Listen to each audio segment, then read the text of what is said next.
किं नु नाम सहस्राणि जपते च पुनः पुनः यानि नामानि दिव्यानि तानि चाचस्व केशव। मत्स्यं कूर्मं वराहं च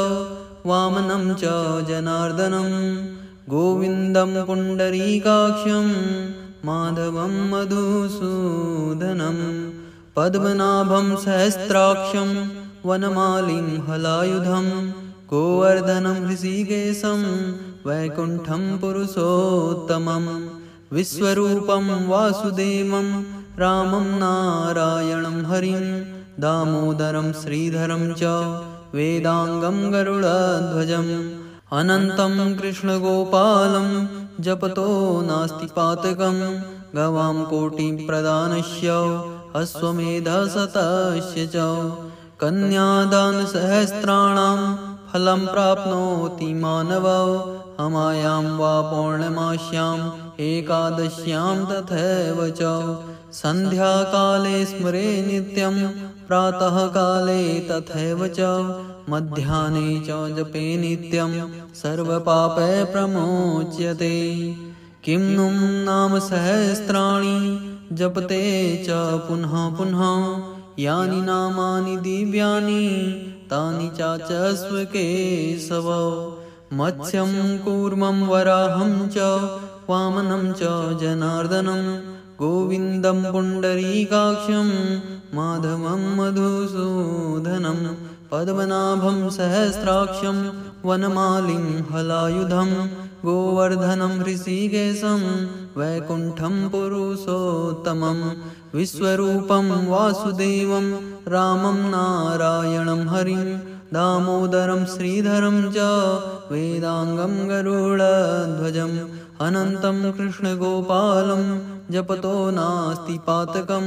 गवां कोटिप्रदानस्य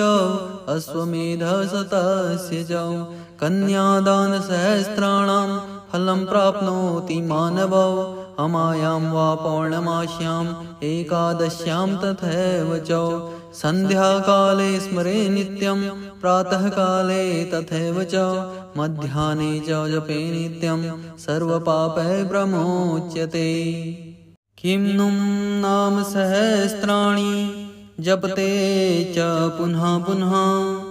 यानि नामानि दिव्यानि तानि चाचस्व केशव।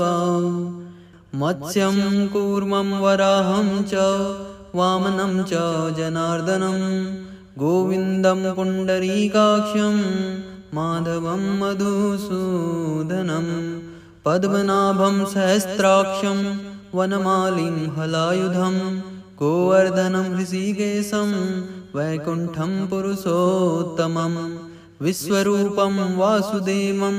रामं नारायणं हरिं दामोदरं श्रीधरं च वेदांगं गरुडध्वजम् अनन्तं कृष्णगोपालं जपतो नास्ति पातकं गवां कोटिप्रदानस्य अश्वमेधशतस्य च कन्यादानसहस्राणां फलं प्राप्नोति मानवो अमायां वा पौर्णमास्याम् एकादश्यां तथैव च सन्ध्याकाले स्मरे नित्यं प्रातःकाले तथैव च मध्याह्ने च जपे नित्यं सर्वपापै प्रमोच्यते। किं नु नाम सहस्राणि जपते च पुनः पुनः यानि नामानि दिव्यानि तानि चाचस्व केशव। मत्स्यं कूर्मं वराहं च वामनं च जनार्दनं गोविन्दं पुण्डरीकाक्षं माधवं मधुसूदनं पद्मनाभं सहस्राक्षं वनमालिं हलायुधं गोवर्धनं ऋषिकेशं वैकुण्ठं पुरुषोत्तमं विश्वरूपं वासुदेवं रामं नारायणं हरिं दामोदरं श्रीधरं च वेदांगं गरुडध्वजम् अनन्तं कृष्णगोपालं जपतो नास्ति पातकं गवां कोटिप्रदानस्य अश्वमेधशतस्य च कन्यादानसहस्राणां फलं प्राप्नोति मानवो अमायां वा पौर्णमास्याम् एकादश्यां तथैव च सन्ध्याकाले स्मरे नित्यं प्रातःकाले तथैव च मध्याह्ने च जपे नित्यं सर्वपापैः प्रमुच्यते। किं नु नाम सहस्राणि जपते च पुनः पुनः यानि नामानि दिव्यानि तानि चाचस्व केशव। मत्स्यं कूर्मं वराहं च वामनं च जनार्दनं गोविन्दं पुण्डरीकाक्षं माधवं मधुसूदनं पद्मनाभं सहस्राक्षं वनमालिं हलायुधं गोवर्धनं ऋषिकेशं वैकुण्ठं पुरुषोत्तमं विश्वरूपं वासुदेवं रामं नारायणं हरिं दामोदरं श्रीधरं च वेदांगं गरुडध्वजम् अनन्तं कृष्णगोपालं जपतो नास्ति पातकं गवां कोटिप्रदानस्य अश्वमेधशतस्य च कन्यादानसहस्राणां फलं प्राप्नोति मानवो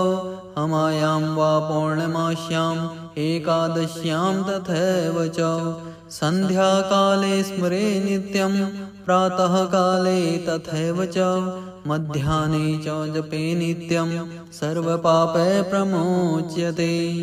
किं नु नाम सहस्राणि जपते च पुनः पुनः यानि नामानि दिव्यानि तानि चाचस्व केशव। मत्स्यं कूर्मं वराहं च वामनं च जनार्दनं गोविन्दं पुण्डरीकाक्षं माधवं मधुसूदनं पद्मनाभं सहस्राक्षं वनमालिं हलायुधं गोवर्धनं ऋषिकेशं वैकुण्ठं पुरुषोत्तमं विश्वरूपं वासुदेवं रामं नारायणं हरिं दामोदरं श्रीधरं च वेदांगं गरुडध्वजम् अनन्तं कृष्णगोपालं जपतो नास्ति पातकं गवां कोटिप्रदानस्य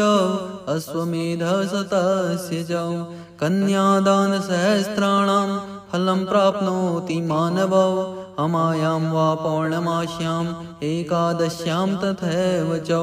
सन्ध्याकाले स्मरे नित्यं प्रातःकाले तथैव च मध्याह्ने च जपे नित्यं सर्वपापैः प्रमुच्यते।